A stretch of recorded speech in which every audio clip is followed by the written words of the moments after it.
Урматтуу депутаттар, 74-чү беренеде Конституцияда бул Жогорку Кеңештин ыйгарым укуктары боюнча экинчи пунктта так жазылган. Кыргыз Республикасынын мамлекеттик чек араларын өзгөртүү тууралуу маселелерди чечет. Кече биз мына интернет булактарынан угуп атабыз. Эки аймакты, эки айылды ар кандай маалыматтарды уктук, бердик. Ошон үчүн урматтуу коллегалар, эртең ратификация келет.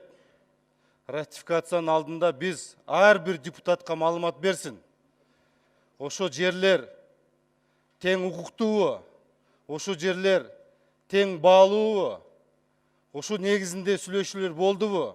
Биз алдын алуу маалыматтарды алып, терең түшүнүп, эл менен сүйлөшүп, эл менен акылдашып, анан кийин ратификация документтер келсе, ошондо биз туура кабыл алабыз чечимди.